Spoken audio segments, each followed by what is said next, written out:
Hello दोस्तों, आप सभी का स्वागत है आपके अपने चैनल स्ट्रगल पॉइंट में। तो दोस्तों, यह क्लास 6 का गणित प्रकाश बुक का दूसरा अध्याय का 9वां वीडियो है, यानी पार्ट 9 वीडियो है, जिसमें हम लोग पेज नंबर 45 यहाँ पे देख लीजिए, पेज नंबर 45 और पेज नंबर 46 पे दिए गए इन सभी प्रश्नों को हल करेंगे। ठीक है, तो देखिए प्रश्न में क्या करना है कि कोण कहाँ है खोजना है। जैसे यहाँ पे घड़ी है तो घड़ी में आपको देखना है कोण कहाँ पे है। जैसे दूसरा प्रश्न है कि एक दरवाजे का कोण, जैसे यहाँ पे दरवाजा है तो दरवाजा में कोण कहाँ होता है वहां पे देखना है। जैसे यहाँ पे एक झूला है तो झूला में देखना है कि कोण कहाँ पे है।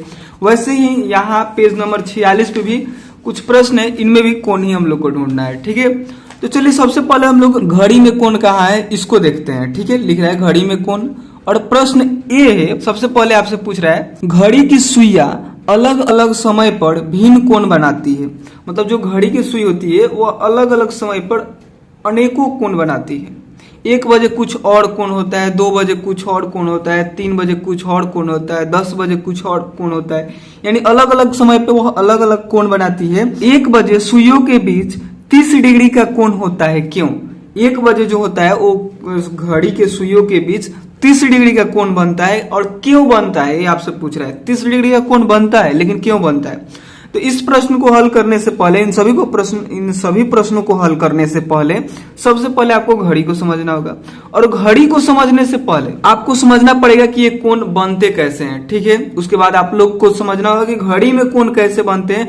उसके बाद इन सभी प्रश्नों को आप लोग अच्छे से समझ पाइएगा। ठीक है, तो हम आपको शुरू में ही बताए थे, जब इस अध्याय का शुरू किए थे तो आपको हम बहुत पहले ही बताए थे कि किसी एक बिंदु से जब 2 किरण निकलती है, जैसे यह एक बिंदु है तो यहां से एक किरण एक निकल गई। ठीक है, और इसी बिंदु से कोई और किरण निकल जाए, जैसे यहां से निकल गई, तो इसके बीच के ये जो झुकाव है इसी को हम लोग कोण बोलते हैं। ठीक है, और ये निश्चित नहीं है कि ये जो किरण है यहीं से निकले, हो सकता है यहां से निकल जाए, हो सकता है यहां से निकल जाए, हो सकता है यहां से निकल जाए, यानी यह पूरा एक चक्कर भी अगर मन करे इसको तो ऐसे लगा सकती है। तो जब यह एक चक्कर पूरा घूम जाती है तो यह कितना डिग्री का कोण बनाती है? 360 डिग्री का कोण बनाती है। और घड़ी भी कुछ इसी प्रकार का होता है, घड़ी भी एक पूरा गोल होता है, यानी इस पे कितने डिग्री का कोण बन सकते हैं? 360 डिग्री का कोण बन सकते हैं। ठीक है, यानी एक घड़ी के अंदर, इस पूरे गोले के अंदर कितना डिग्री का कोण बनता है? 360 डिग्री का। इतना बात आप लोग समझे? तो आपको यहाँ पे पता चला कि घड़ी जो होता है उसमें टोटल 360 डिग्री का कोण बनता है। ठीक है, और इसको 12 भाग में बांटा जाता है, क्योंकि इसमें 12 संख्याएं होती है, जैसे 1 2 3 4 5 6 7 8 9 10 11 12। तो 360 डिग्री को हम लोग 12 भागों में बांटते हैं, क्योंकि इनके बीच, प्रत्येक के बीच बराबर दूरी होता है। यहां से लेकर यहां तक जितना होगा उतना ही यहां से लेकर यहां तक होगा। ठीक है, तो इसीलिए इसको हम लोग 360 डिग्री को हम लोग 12 से भाग देते हैं, तो यहाँ पे 30 आता है, यहाँ पे 30 आता है। इसके कहने का मतलब हुआ कि प्रत्येक 2 संख्या के बीच, जैसे यहाँ 12 से लेकर 1 के बीच 30 डिग्री का कोण बनेगा, 1 से लेकर 2 के बीच 30 डिग्री का कोण बनेगा, 2 से लेकर 3 के बीच 30 डिग्री का कोण बनेगा, यानी 30 यहाँ, 30 यहाँ, 30 यहाँ, फिर 30 यहाँ, फिर 30 यहाँ, फिर 30 30 30 30 30 30 30 करिएगा तो टोटल को जब आप जोड़िएगा तो 360 ही आएगा। यानी प्रत्येक 2 संख्याओं के बीच घड़ी के 2 संख्याओं के बीच 30 डिग्री का कोण बनता है, चाहे आप कोई भी संख्या ले लीजिए। जैसे यहाँ पे 8 है, उसके बाद 9 है, तो इन दोनों के बीच भी 30 डिग्री का कोण बनेगा। अगर एक सुई यहाँ है, एक सुई यहाँ है, तो ये जो कोण बनेगा वह 30 डिग्री का ही बनेगा। ठीक है, तो इसमें आपको कोई डाउट नहीं होनी चाहिए। और यह जो पूरा घड़ी होता है वह उस पे कितना डिग्री का कोण बनता है? तो उस पे 360 डिग्री का कोण बनता है। ठीक है, और घड़ी के 2 संख्याओं के बीच, जैसे 9 से 10 यहाँ पे, तो इनके बीच तो 30 डिग्री का कोण बनता है। ठीक है, शायद आप लोग इतना समझ गए। अगर कोई भी डाउट रहता है तो आप लोग कमेंट कीजिएगा, हम फिर से बताएंगे। तो देखिए ए नंबर प्रश्न में क्या पूछ रहा था कि घड़ी की सुई अलग अलग समय पर भिन्न कोण बनाती है। ठीक है, और 1 बजे सुइयों के बीच 30 डिग्री का कोण होता है, क्यों? तो यहाँ पे इसके हल में लिखिएगा कि घड़ी, पहले के ए नंबर के हल में लिखिएगा, क्या लिखिएगा कि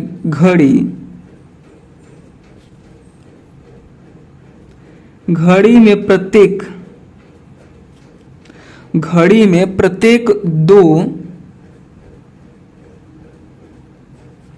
संख्या के बीच 30 डिग्री का कोण बनता है। इसलिए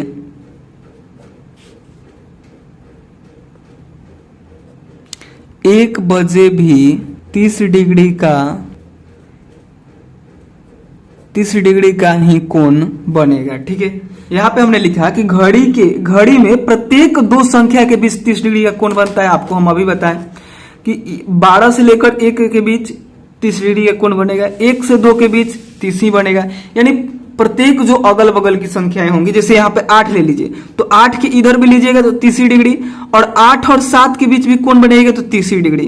तो ठीक उसी प्रकार यहाँ पे 12 और 1, जब यह 1 बज रहा है घड़ी में, देखिए यहाँ पे ये जो छोटी सुई 1 पे है और बड़ी वाली सुई 12 पे है, यानी इसका कहने का मतलब कि यहाँ पे 1 बज रहा है। ठीक है, तो 1 बजे भी क्या होता है कि दो ही संख्या का हम लोग यूज करते हैं, यानी 12 और 1 का। तो यहाँ पे कितना डिग्री का कोण हो जाएगा? 30 डिग्री का हो जाएगा, क्योंकि दो संख्याओं के बीच 30 डिग्री का कोण बनता है। तो वही बात हमने लिखा है कि घड़ी में प्रत्येक दो संख्या के बीच 30 डिग्री का कोण बनता है। इसलिए 1 बजे भी 30 डिग्री का ही कोण बनेगा, क्योंकि यहाँ पे दो संख्याओं का डिफरेंस, यानी दो संख्याओं के बीच का कोण है। अगर यहीं पे हम 2 बजा दें तो 2 बजे 30 यहाँ 30 यहाँ, यानी 60 डिग्री का कोण बनेगा। ठीक है, तो शायद आप लोग समझ रहे होंगे। उसके बाद बी नंबर में भी पूछ भी दिया है यहाँ पे कि 2 बजे कोण कितना होगा और 4 बजे 6 बजे कितना होगा। ठीक है, तो यहाँ पे लिखिएगा बी में आप लोग को लिखना है कि 2 बजे कोण आपको बताना है, और कितना बजे? 4 बजे बताना है और 6 बजे बताना है। ठीक है, तो इसके हल में ऐसे ही लिखिएगा। और 2 बजे कोण देखिए, तो इस घड़ी पे अगर आप लोग ध्यान दीजिएगा, यहाँ पे समय भी दे दिया है 2, यहाँ इस घड़ी में 2 बज रहा है, जो नीचे वाली घड़ी है इसमें 2 बज रहा है। अगर ये सुई यहाँ पे रहता है तो 1, यहाँ पे रहेगा तो 2। तो देखिए आपको हम अभी बताएं कि प्रत्येक दो संख्याओं के बीच 30 डिग्री का कोण बनता है, और यानी यहां से लेकर यहां तक अगर सुई यहाँ पे रहती है तो 30 डिग्री, और यहाँ फिर चलाती है तो 30 यहाँ 30 यहाँ, तो कितना हो गया? यानी 2 बजे कोण कितना हो गया? तो 30 यहाँ 30 यहाँ, यानी 60 हो गया। इसको निकालने का तरीका क्या है कि 2 में आप गुना कर दीजिए 30 डिग्री से, तो 2 में जब 30 डिग्री से गुना कीजिएगा तो यहाँ पे 60 डिग्री आएगा। यानी 2 बजे जो कोण बनेगा वो कितना डिग्री का बनेगा? 60 डिग्री का बनेगा। या फिर इसको आप गुना नहीं करना चाहते हैं तो ऐसे भी कर सकते हैं कि 12 से 1 के बीच 30 डिग्री का कोण,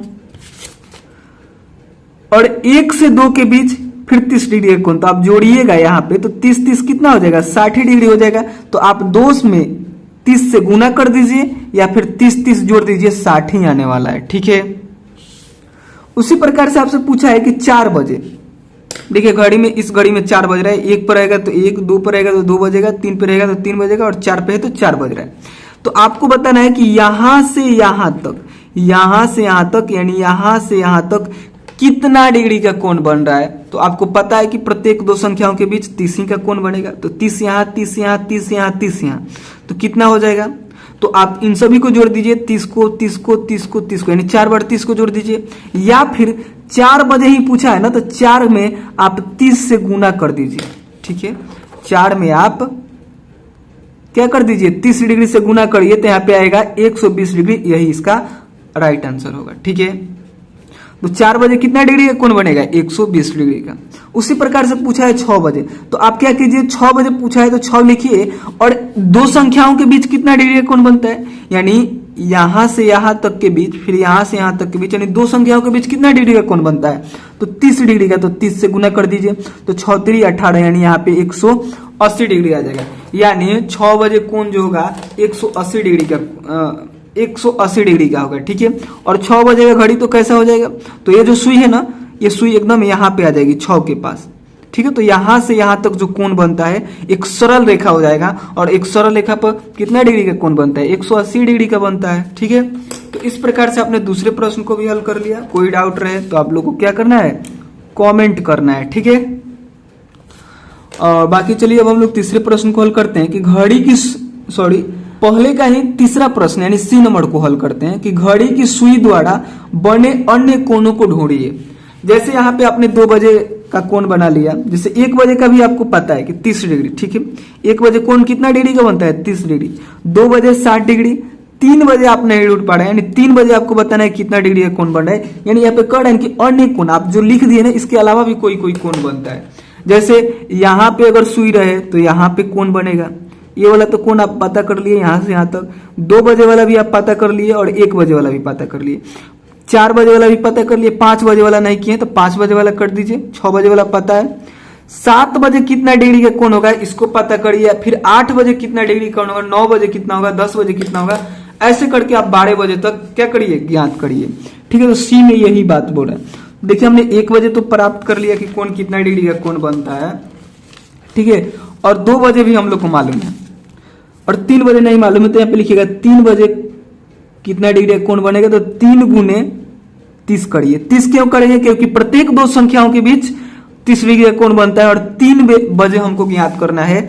यानी यहां से यहां तक, फिर यहां से यहां तक, फिर यहां से यहां तक, 1 2 3।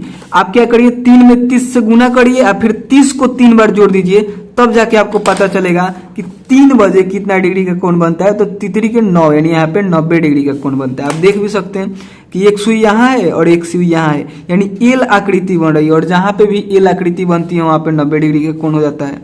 या फिर 30-30 करके जोड़ भी सकते हैं, या फिर 30 में 3 से गुना भी कर सकते हैं, तब भी 90 ही आएगा, जो कि यहाँ पे आया भी है।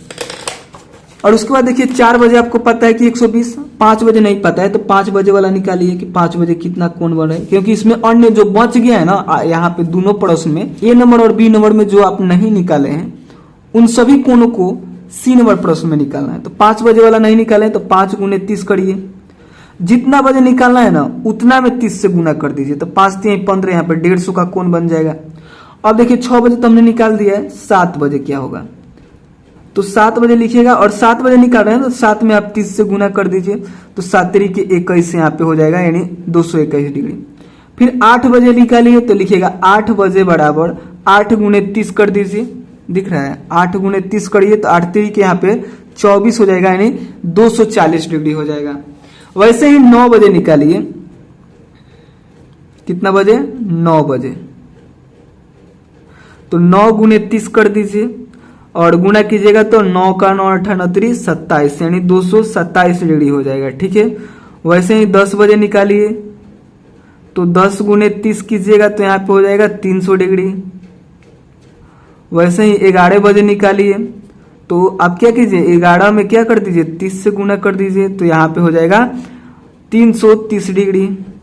अब निकालना है आपको 12 बजे, तो 12 बजे निकालिएगा तो यहाँ पे 12 गुने 30 करिए तो क्या हो जाएगा, 12 के 12 24 बढ़ती है 36, यानी 360 डिग्री, ठीक है। यानी 12 बजे पूरा क्या हो जाता है, एक चक्कर हो जाता है। जब 360 डिग्री का कोण बन रहा है इसका मतलब क्या है कि वह पूरा एक चक्कर मार दे रहा है। यानी अगर सुई देखिए यहाँ पे है तो ये जो सुई है यह यहाँ से घूमते घूमते घूमते घूमते जब 12 पे जाएगी, यानी दोनों सुई एक पे एक हो जाएगी, तभी क्या होता है, 12 बजता है। अगर ये वाली सुई भी और ये वाली सुई भी दोनों एक पे रहे तो 12 बजता है। यानी ये सुई, ये जो घंटा वाली सुई है पूरा ऐसे घूमी, घूमते घूमते घूमते घूमते यहाँ तक गई, यानी पूरा एक चक्कर लगाई है, तब जाके 360 डिग्री का कोण बना है, ठीक है। तो इस प्रकार से आपने सी नंबर को भी समझ लिया। और चलिए बाकी अब हम लोग दूसरे प्रश्न को हल करते हैं, यानी एक दरवाजे का कोण हम लोग ढूंढते हैं कि एक दरवाजे में कोण कहाँ पे दिखता है, ठीक है। देखिए प्रश्न में क्या करा है, क्या ऐसा संभव है कि कोण का प्रयोग कर यह बताया जा सके कि दरवाजा कितना खुला है। तो यहाँ पे लिखिएगा हाँ ऐसा संभव है। क्या लिखिएगा, लिखिएगा हाँ। दूसरे के हल में डायरेक्ट यही बात लिखना है आपको कि हाँ ऐसा संभव है। और ऐसा क्या संभव है कि कोण का प्रयोग कर यह बताया जा सकता है कि हाँ दरवाजा कितना खुला है। ये बात तो संभव है, हम लोग बता सकते हैं ऐसे, ठीक है। तो उसके बाद बोला है कि अगर आप बता सकते हैं तो वहां पे अगर कोण का प्रयोग कर रहे हैं इसका मतलब वहां पे शीर्ष होगा, 2 किरणें होंगी, यानी 2 किरण कहने का मतलब 2 भुजा होगा।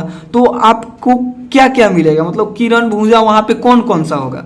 तो यहाँ पे लिखिएगा कि जो कोण का शीर्ष होगा, आपसे पूछ रहा है कि कोण का शीर्ष और कोण की भुजाएं क्या होगी। अगर कोण किसी को मान रहे हैं, जैसे यहाँ पे भी अगर यहाँ पे भी कोण बन रहा है तो इसमें कुछ ना कुछ शीर्ष होगा, जैसे ये शीर्ष है और ये भुजा हो गई, तो वैसे ही जब आप दरवाजा को मापिएगा, जैसे यहाँ पे दरवाजा है तो दरवाजा को आप माप रहे हैं कि कितना डिग्री पे खुला है, तो निश्चित है कि वहां पे कुछ ना कुछ कोण बन रहा होगा।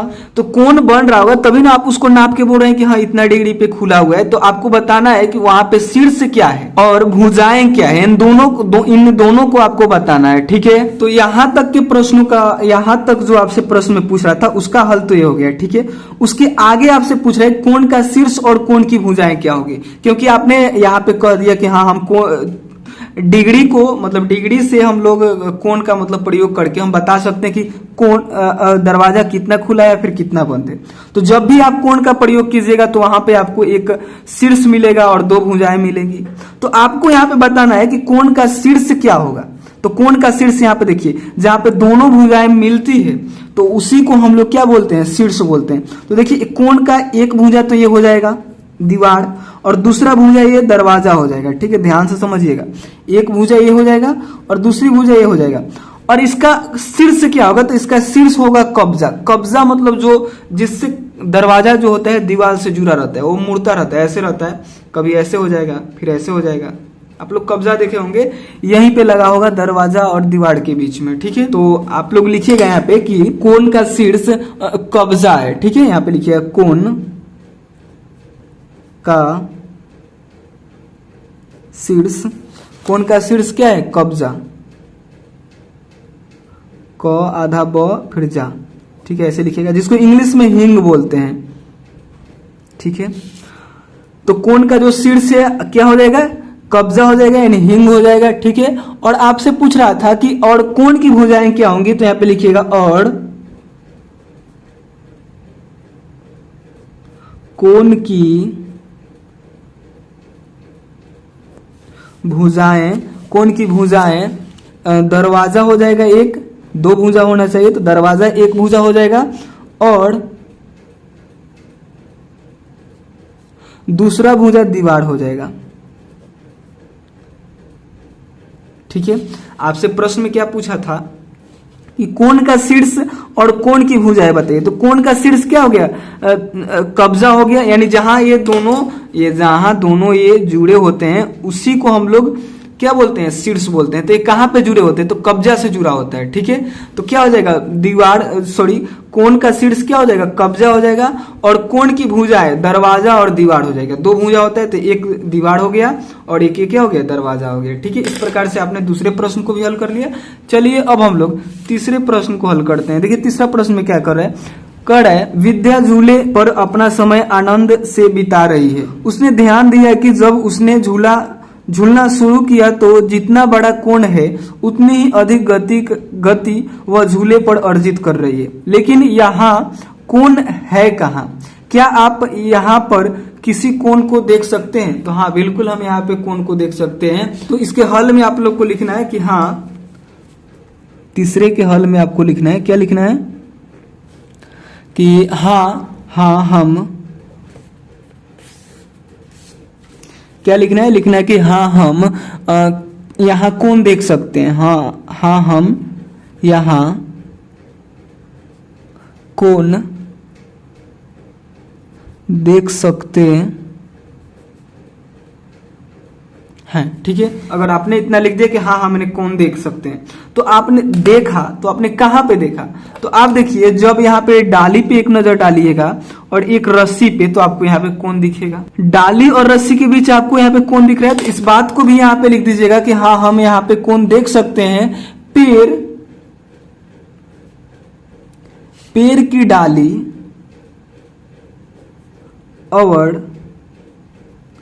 की डाली और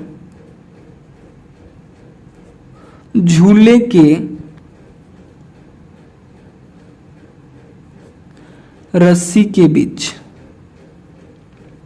ठीक है, प्रश्न में आपसे पूछ रहा था कि क्या आप यहाँ पर किसी कोण को देख सकते हैं, तो लिखिएगा हाँ हम यहाँ कोण देख सकते हैं। पेड़ की डाली, कहाँ पे आप देख रहे हैं, तो पेड़ की डाली और झूले की रस्सी, ये झूले की रस्सी है, इसी के बीच आप यहाँ पे कोण देख रहे हैं। और यह जितना बड़ा कोण होगा, यानी जितना पीछे खींचेगी, झूला को जितना पीछे खींचेगी या फिर उतना आगे जाएगा। तो यही बात यहाँ पे कर रहा है कि उसने ध्यान दिया कि जब उसने झूलना शुरू किया तो जितना बड़ा कोण है, यानी यह कोण जितना बड़ा बनेगा, इसको और पीछे ले जाएगी तो और बड़ा कोण बन जाएगा, और पीछे ले जाएगी तो और बड़ा कोण बनेगा, जब छोड़ेगी तो फिर इतना आगे जाएगा, यानी और अधिक गति वह क्या कर रही है, जितना बड़ा कोण बना है, नहीं जितना बड़ा कोण बना रही है उतना अधिक वह गति अर्जित कर रही है, यानी वो उतना दूर वह जा रही है। जैसे यहां से छोड़ा जाएगा तो इतना आगे जाएगा, कम कोण बना के छोड़ा जाएगा तो कम आगे जाएगा। ठीक है, तो यही बात आपसे इसमें बोला था। चलिए अब हम लोग चौथे प्रश्न को हल करते हैं। चौथा में देखिए क्या कर रहा है।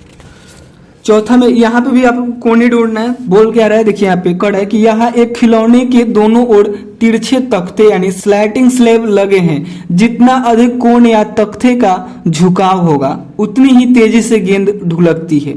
क्या कोण का प्रयोग तख्ते के झुकाव के वर्णन में किया जा सकता है? प्रत्येक कोण की भुजाएं क्या होगी, कौन सी भुजाएं दिखाई देगी और कौन सी नहीं। देखिए यहाँ पे एक से अधिक प्रश्न दिया है, हम प्रत्येक को एक एक लाइन को पढ़ेंगे और उसके बाद इसका हल कराएंगे। ठीक है, बहुत सारे टीचर है जो पूरा पढ़ देते हैं और कुछ का बताते हैं, कुछ का नहीं बताते हैं। हम प्रत्येक लाइन का यहाँ पे आंसर बताएंगे। सबसे पहले आपसे पूछ रहा है कि क्या कोणों का प्रयोग तख्ते के झुकाव के वर्णन में किया जा सकता है, यानी तख्ता कितना झुका है, कितना नहीं झुका है, कितना पे झुकाया जाए, इस बात का चर्चा हम लोग कोण के आधार पे कर सकते हैं। यानी ये बोल सकते हैं कि तख्ता को 30 डिग्री झुकाएं या फिर 40 डिग्री पे झुकाएं, 45 डिग्री पे झुकाएं, ऐसा हम बात कह सकते हैं। तो बिल्कुल कह सकते हैं कि कोण को हम लोग 30 डिग्री पे झुकाएं। तो वही बात यहाँ पे कर है, क्या कोण का प्रयोग तख्ते के झुकाव के वर्णन में किया जा सकता है? तो हाँ, बिल्कुल किया जा सकता है। तो सबसे पहले आप लोग चौथे के हल में यही लिख दीजिएगा। चौथे के हल में क्या लिखिएगा? हाँ, कोणों का प्रयोग तख्ते के झुकाव के वर्णन में किया जा सकता है। ठीक है, यहाँ पे लिख दे रहे हैं हम। हाँ, दिख रहा है ना आपको? हाँ, कोणों का, इसको हम ढक देते हैं। चौथा, तीसरा प्रश्न आप लोग हल कर लिए तो इसको हम ढक देते हैं और यहां से आप लोग चौथे का हल कीजिएगा। ठीक है, कि हाँ, कोणों का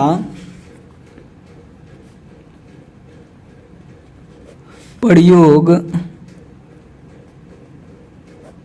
तख्तों के झुकाव के वर्णन में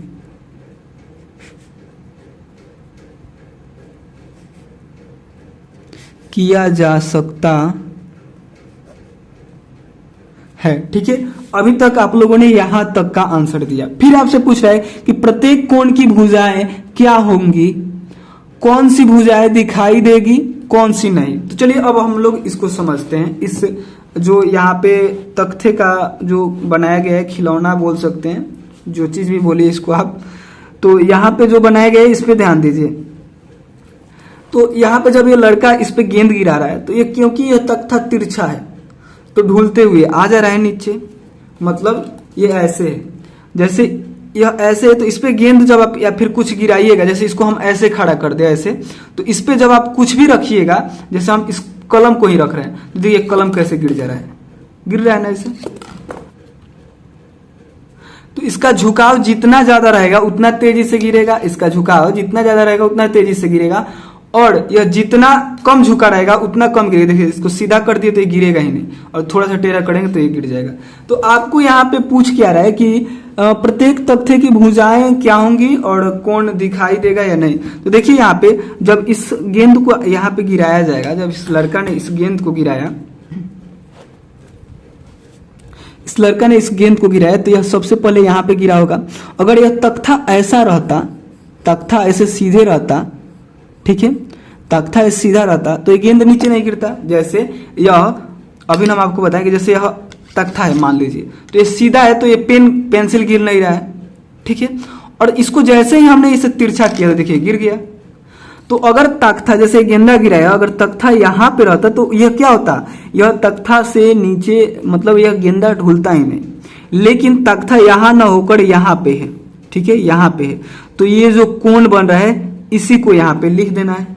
ठीक है, प्रत्येक कोण की भुजाएं क्या होंगी, ये यहाँ पे कोण है और प्रत्येक कोण की भुजा, एक भुजा ये हो जाएगा और एक भुजा ये हो जाएगा। और फिर पूछ रहा है कि कौन सी भुजा दिखाई देगी, कौन सी नहीं। तो ये तख्ता वाला भुजा दिखाई देगा और ये वाला नहीं दिखाई देगा, क्योंकि ये हम लोग मान रहे हैं कि अगर तख्ता यहाँ पे रहता, ठीक है, यह हम लोग काल्पनिक इसको भुजा बोल सकते हैं कि इसको हम लोग मान रहे हैं कि अगर तख्ता यहाँ पे होता है यानी पहली स्थिति इसकी ये रहती तो ये गेंद नहीं लुढ़कता यानी गेंद नहीं गिरता।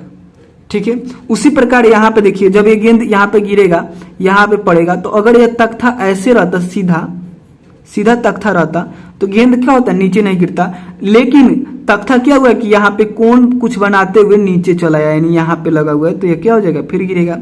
वैसे ही यहाँ पे भी देख सकते हैं आप, वैसे ही यहाँ पे भी देख सकते हैं आप। ठीक है, तो इन सभी के बीच जो कोण बन रहा है इसी को यहाँ पे लिखना है, जो भुजा दिख रही है आपको उसी को लिखना है। ठीक है, अगर आपको इसको हम कॉपी पे समझाए तो ऐसे बनाइएगा आप, देखिए ऐसे ऐसे एक तख्ता यहाँ पे लगा हुआ है। ठीक है, ऐसे दूसरा तख्ता इसको आप नीचे बनाना चाहे तो बना सकते हैं फिर छोड़ भी सकते हैं। ठीक है, दूसरा यहाँ पे लगा है। ठीक है, फिर तीसरा यहाँ पे लगा है और फिर चौथा आपको यहाँ पे दिख रहा होगा। ठीक है, ऐसे तो यहाँ पे आप लोग इसको क्या कर सकते हैं, इसको काल्पनिक यहाँ पे एक भुजा को मान सकते हैं। ठीक है, यहाँ पे भी आप एक काल्पनिक भुजा मान सकते हैं, यहाँ पे भी एक काल्पनिक मान सकते हैं, यहाँ पे भी एक काल्पनिक, यानी ये आप केवल मान रहे हैं कि हाँ महसूस कर रहे हैं कि हाँ यहाँ पे अगर भुजा रहता तो ये क्या हो जाता, यानी यह तख्ता यहाँ पे रहता तो ये गेंदा नहीं लुढ़कता और इसके बीच यहाँ पे कोण बन रहे, कुछ कोण बनाकर यह नीचे की तरफ झुक गया है तख्ता, कुछ कोण बनाते हुए इस काल्पनिक भुजा के साथ कुछ कोण बनाते हुए नीचे की तरफ झुका हुआ है, तभी जाकर गेंदा गिर रहा है। जैसे हम आपको यहाँ पे बताएं कि अगर तख्ता ऐसे रहता तो इस पे हम गेंद या फिर कुछ भी रखे ये नहीं ढुलता, लेकिन यह अपना पहला स्थिति छोड़ दे रहा है, जैसे ही ऐसे हो रहा है यानी पहले ये यहाँ पे था ऐसे हो गया तो इसके बीच जो कोण बना वही को तो हम लोग यहाँ पे, इसी को तो हम लोग यहाँ पे देख रहे हैं कोण को, यानी पहले इसकी स्थिति ऐसी थी अब ऐसे हो गई तो पहले वाला स्थिति और जो अभी तख्ता ऐसे है इसके बीच के कोण को हम लोग यहाँ पे देख रहे हैं और यही भुजा आपको यहाँ पे बताना है। तो आपको केवल ये वाला दिखेगा, पहले वाला स्थिति नहीं दिख रहा है, यानी यह काल्पनिक भुजा हम लोग माने हैं। ठीक है, तो इसी को हम लोग यहाँ पे लिखेंगे। क्या क्या लिखेंगे देखिए, सबसे पहले आप लोग को क्या करना है कि इसका कुछ नाम रख देना है। ठीक है, नाम रख पाइएगा, जैसे इसका आप लोग नाम रख सकते हैं, इसका नाम अपने मन से कुछ भी रख सकते हैं, जैसे इसका ए रख दिए, इसका बी रख दिए, इसका सी रख दीजिए, ए बी सी हो गया, यह कौन क्या हो गया ए बी सी हो गया और इसमें भुजाएं क्या हो जाएंगी तो ए बी एक भुजा हो गया। ठीक है, और बी सी एक भुजा हो गया। वैसे ही इसका भी कुछ नाम रख सकते हैं, जैसे कोण एक हो गया। ठीक है, दूसरा कोण के लिए आप कुछ नाम रख सकते हैं, पहला कोण, दूसरा कोण, तीसरा कोण, चौथा कोण, यानी यहाँ पे आपको कोण टोटल 4 कोण मिल रहे हैं। इस फिगर में आप ध्यान से देखिएगा तो 4 कोण मिल रहे हैं, चारों का कुछ हम नाम रख देते हैं। जैसे इसका भी कुछ नाम रख देते हैं, अपने मन से जो मन करे रख सकते हैं, जैसे इसका नाम पी क्यू आर रख दिया, इसका भी नाम आप कुछ रखते हैं, एक्स वाई जेड रख दिया, इसका भी नाम कुछ अपने मन से रख दीजिए, या फिर आप चाहे तो एम एन ओ, जो चीज मन करे। आपको ये नहीं है कि हाँ हम एम एन ओ रखें तो आपको भी एम एन ओ ही रखना है, कुछ भी अपने मन से रख सकते हैं। अब यहाँ पे इसी सभी को यहाँ पे लिख देना है। ठीक है, यहाँ पे लिखना है कि पहला कोण का नाम लिखिए, पहला कोण का नाम क्या हो जाएगा, इस पहले कोण को यहाँ पे देखिए कि इसमें कौन कौन से भुजा आपको दिख रही है। सबसे पहले बोल क्या रहा है प्रश्न में, देखिए प्रत्येक कोण की भुजाएं क्या होंगी, कौन सी भुजाएं दिखाई देगी, कौन सी नहीं। तो पहला कोण में अगर आप ध्यान से देखिएगा तो एक भुजा तो ये हो जाएगा, दूसरा भुजा ये हो जाएगा। तो लिखिएगा कि पहला कोण में हमको मिल रहा है ए बी और बी सी भुजा मिल रहा है। ठीक है, और फिर पूछा है कि कौन सी भुजा दिखाई देगी, कौन सी नहीं। तो ये वाला जो भुजा है वो हम लोग माने थे काल्पनिक भुजा है ए बी, तो ये दिखाई नहीं देगी, और बी सी जो है वह दिखाई देगी। तो यहाँ पे लिखिएगा कि बी सी भुजा, यहाँ पे ही ना पूछा था कि कौन सी भुजा दिखाई देगी कौन सी नहीं, तो लिखिएगा बी सी भुजा दिखाई देगी और ए बी, यहाँ पे जो ए बी भुजा है वो क्या होगी, वो दिखाई नहीं देगी। तो लिखिएगा ए बी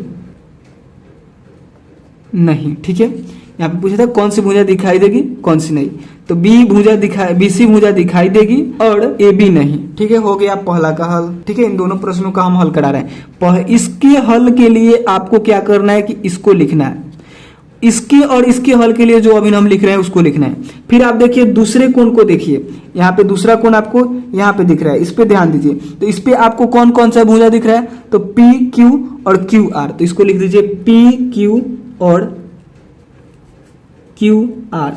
इसके लिए हल हो गया कि प्रत्येक कोण की भुजाएं क्या होगी, तो जो दूसरा कोण है उसका भुजा पी क्यू और पी क्यू और क्यू आर हो गया, ठीक है। उसके बाद फिर बोल रहा है कि कौन सी भुजा दिखाई देगी कौन सी नहीं। तो इसके लिए आप लोग लिखिएगा कि जो क्यू आर है ना, जो क्यू आर है वह दिखाई देगी, क्यू आर भुजा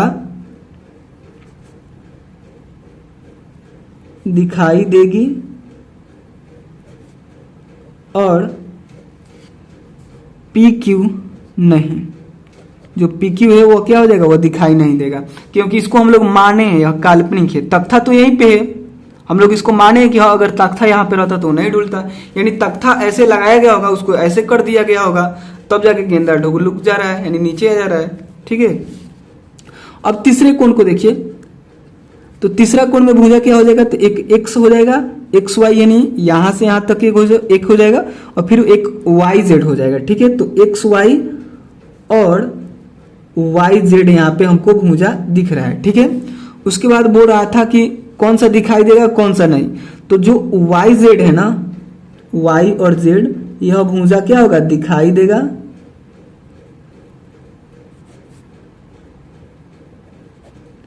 दिखाई देगी, और जो एक्स वाई है वह नहीं दिखाई देगा, ठीक है। उसके बाद चौथा कोण को देखिए, चौथा कोण में क्या है, तो एक है आपको एम एन भुजा और दूसरा है एन ओ। तो यहां पे लिखिएगा एम एन और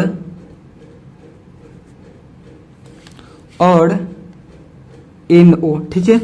उसके बाद आपको यहां पे लिखना है कि एन ओ जो है वह दिखाई देगी, एन ओ भुजा दिखाई देगी और एम एन नहीं। जो एम एन है इसको हम लोग माने हैं, ये है नहीं एक्चुअली में, ठीक है। यहाँ पे देखिए एम एन को हम लोगों ने माना है, भुजा तो यहीं पे है ना, जिसका नाम हमने एन ओ दिया है, ठीक है। तो एन ओ भुजा दिखाई देगी और एम एन दिखाई नहीं देगी, ठीक है। तो इस प्रकार से इस चौथे को हल कीजिएगा। शायद आप लोग चौथे प्रश्न को समझ पाए होंगे, अगर नहीं समझ में आया होगा तो कमेंट कीजिएगा, ठीक है। चलिए अब हम लोग पांचवें प्रश्न को हल करते हैं। देखिए पांचवें प्रश्न में क्या करें कि नीचे दिए गए चित्रों का अवलोकन कीजिए जिसमें एक कीट एवं उसकी घुमाई हुई स्थिति दी गई है। यहाँ पे नीचे जो चित्र दिया गया है इसको आप लोग को देखना है, समझना है, जिसमें एक कीट दिया गया है और उसकी घुमाई हुई स्थिति दी गई है। क्या घूर्णन यानी घुमाव की मात्रा बताने के लिए कोण का प्रयोग किया जा सकता है, यानी कितना घूम रहा है इसका मात्रा बताने के लिए, जैसे कीट यहाँ पे था ऐसे घूम गया, तो इसको बताने के लिए हम लोग कोण का उपयोग कर सकते हैं। यदि हाँ, अगर कर सकते हैं, अगर आप बोल रहे हैं कि हाँ हम कर सकते हैं, तो कैसे, कोण का शीर्ष बिंदु क्या होगा, उसकी भुजाएं कौन सी होगी, आप ये बताइए, ठीक है। जैसे अगर कलम यहाँ पे ऐसे है, कीट की स्थिति में क्या है कि कीट ऐसे है और यह ऐसे घूम गया है, तो इसके बीच बताना है कि कोण क्या बन रहा है और फिर क्या बोलते हैं कि भुजा और शीर्ष क्या है, ठीक है। तो सबसे पहले इस प्रश्न को एक बार और समझ लीजिए। करें नीचे दिए गए चित्र को अवलोकन कीजिए, यानी इस चित्र को देखिए जिसमें एक कीट घुमाई गई स्थिति दी गई है। क्या घूर्णन की मात्रा को बताने के लिए कोण का प्रयोग किया जा सकता है, तो यहाँ पे आपको इतना के लिए क्या घूर्णन की मात्रा बताने के लिए कोण का प्रयोग किया जा सकता है, इसके लिए आप लोग को यहाँ पे लिखना है, इसके हल में आपको क्या लिखना है कि हाँ, हाँ लिखने के बाद लिखना है कि हाँ घूर्णन की मात्रा बताने के लिए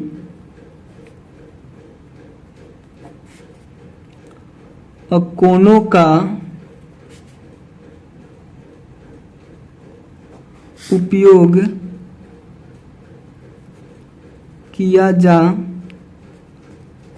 सकता है, ठीक है। आपने हाँ बोल दिया, तो कैसे, कोण का शीर्ष एवं उनकी भुजाएं कौन सी होगी। अब आप यहाँ पे बताइए कोण का शीर्ष और उनकी भुजाएं क्या होंगी। तो देखिए यहाँ पे जो कीट है ना, पहले वो ऐसे खड़ा है और दूसरी स्थिति में वो क्या हो गया, ऐसे पलट गया है। जैसे अगर इस कलम को आप देख रहे हो, कलम बड़ा हो जा रहा है, ठीक है, कोई छोटा कुछ मिल जाता मुझे, जैसे इस ढक्कन पे समझिए, पेन का जो ढक्कन है इस पे समझिए, जैसे यह ऐसे है, ठीक है, और यह क्या हो जा रहा है कि बाद में ऐसे हो जा रहा है। मतलब अगर ध्यान से समझ पा रहे होंगे तो यहाँ पे देखिए, जैसे यह ऐसे है और फिर क्या हो जा रहा है, यह ऐसे हो जा रहा है, यानी घूम जा रहा है।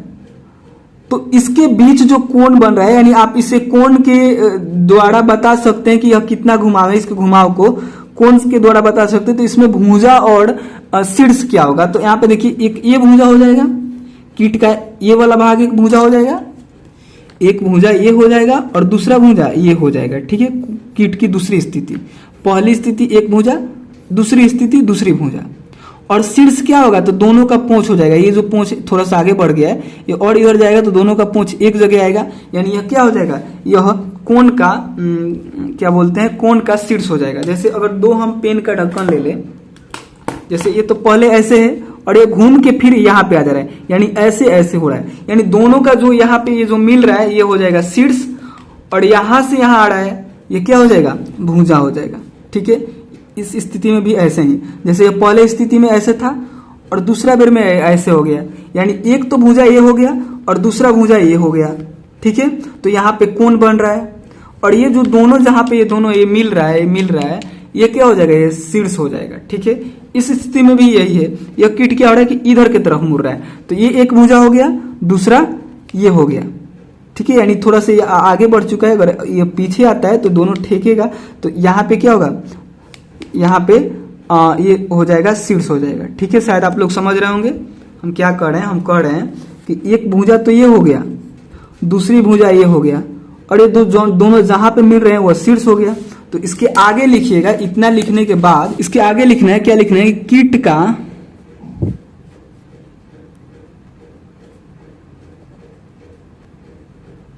कीट का जो पूंछ है, कीट का पूंछ कोण का शीर्ष होगा, कोण का शीर्ष बिंदु होगा,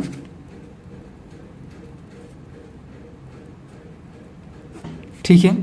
मतलब अगर आप लोग नहीं समझे तो देखिए, जो ये कीट है तो कीट का ये पूंछ हो गया और ये पूंछ हो गया, यानी ये जो दोनों एक जगह मिलते हैं उसी को तो हम शीर्ष बोलते हैं। जैसे पेन का ढक्कन है, तो पेन का ढक्कन ये जहां पे मिल रहा है ऐसे घूम के यहाँ पे आ जा रहा है, तो जहां पे मिल रहा है यही क्या हो जाएगा, इसका शीर्ष बिंदु हो जाएगा। और ये अगर ढक्कन नहीं रहता, ये जिंदा रहता, तो ये भी चल के यहाँ तक आ जाता। ऐसे ही क्या हुआ कि ये कीट ऐसे खड़ा है तो गिर जा रहा है, और गिरने के बाद थोड़ा सा चल दे रहा है, तो चल दे रहा है तो उसके बीच यहाँ पे गैप हो जा रहा है। लेकिन अगर ये पास पास रहता तो यहाँ पे इसका शीर्ष क्या हो जाता, इन दोनों का पूंछ हो जाता है, ठीक है। तो वही बात हम यहाँ पे लिखें, कीट का पूंछ कोण का शीर्ष बिंदु एवं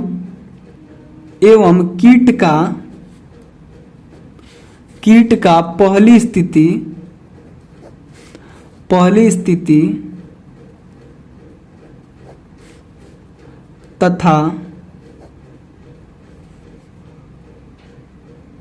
तथा दूसरी स्थिति